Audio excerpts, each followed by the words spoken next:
Pidato seorang Perdana Menteri sebuah negara di Eropa 16 Maret 2020 pukul 19 dengan pesan yang jernih, tegas, realistis, dan menggalang solidaritas, yaitu kepentingan bersama di atas segalanya. Coba kita renungkan, demikian saduran singkatnya. Virus corona mencengkram negara kita dan seluruh dunia.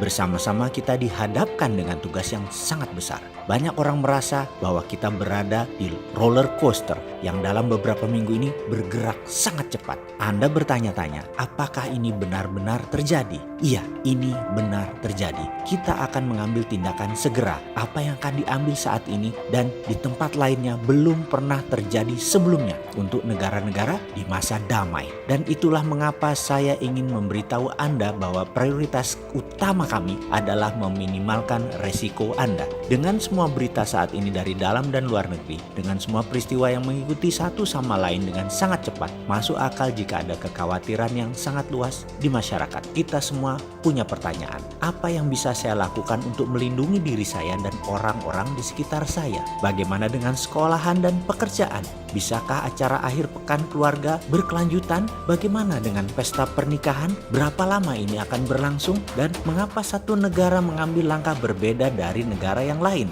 Di dunia sekarang ini berita, informasi sangat cepat dan pendapat juga diberikan dengan cepat. Saya mengerti itu. Karena itu, saya punya pesan untuk Anda malam ini. Kenyataannya adalah bahwa coronavirus ada di antara kita dan akan tetap bersama kita untuk saat ini. Tidak ada jalan keluar yang mudah atau cepat untuk keluar dari situasi yang sangat sulit ini. Kenyataannya adalah dalam waktu dekat, sebagian besar penduduk kita akan terinfeksi virus. Sambil menunggu vaksin atau obat, kita harus memperlambat penyebaran virus dengan membangun kekebalan kelompok terkendali. Saya harus menjelaskan ini. Mereka yang memiliki virus biasanya kebal setelah itu. Sama seperti di masa lalu dengan campak. Semakin besar kelompok yang kebal, semakin kecil kemungkinan virus tersebut untuk menginfeksi orang yang lanjut usia, yang rentan, dan orang-orang dengan kesehatan yang buruk. Dengan kekebalan kelompok, Anda membangun seolah-olah tembok perlindungan yang besar di sekitar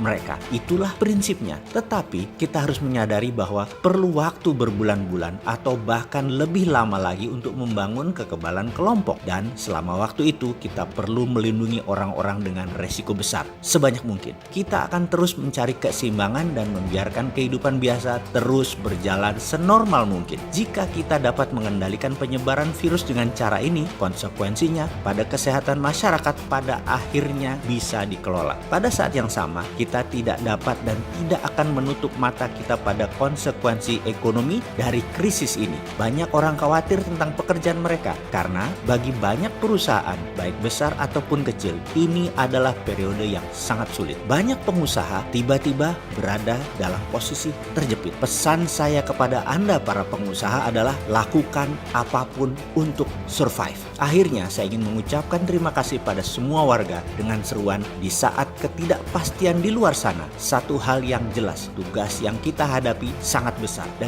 kita harus melakukan ini dengan 17 juta penduduk kita. Bersama-sama kita akan mengatasi masa sulit ini. Berikan perhatian satu sama lain. Saya mengandalkan Anda. Terima kasih banyak. Inilah Perdana Menteri Belanda, Mark Rutte. Itulah pilihan negeri Belanda yang menggunakan herd immunity. Kelompok muda sehat akan dipapar terlebih dahulu agar imun, kemudian membentuk perlindungan tebal kepada yang lebih rentan seperti manula dan yang memiliki catatan kesehatan yang kurang baik seperti pada penyakit cacar. Seseorang diberi vaksin cacar itu sebenarnya adalah ditularkan sedikit dengan takaran tertentu, lalu tubuhnya akan menciptakan antibodinya sehingga tubuhnya sudah punya imunitas. Karena itu biasanya badan agak hangat-hangat dikit ketika kita divaksin cacar. Herd immunity di Belanda adalah dengan membiarkan 60-70% warga terpapar, namun mereka percaya antibodi warga Belanda akan bisa secara alami cukup kuat sehingga antibodi masing-masing tercipta. 95% dari 70% dari 17 juta atau sekitar yang terjangkiti akan menciptakan imunitas tubuhnya, dan yang 5% memerlukan bantuan medik, dan diyakini tidak sampai 0,7% dari 5% itu tingkat mortalitasnya atau sekitar 1.000 orang saja yang diperkirakan meninggal karena baiknya sistem kesehatan di Belanda dalam 6 bulan ke depan. Masalah coronanya selesai. Kita tahu setiap negara pejabatnya punya strategi masing-masing. Semoga pilihan Indonesia tepat kali ini. Semoga disiapkan vitamin juga selain obat coronanya. Seperti Belanda, masyarakatnya dikasih vitamin juga biar antibodinya naik. Mari kita dukung perang melawan corona untuk segera kita menangkan atas nama kemanusiaan, atas nama bangsa, dan atas nama negara.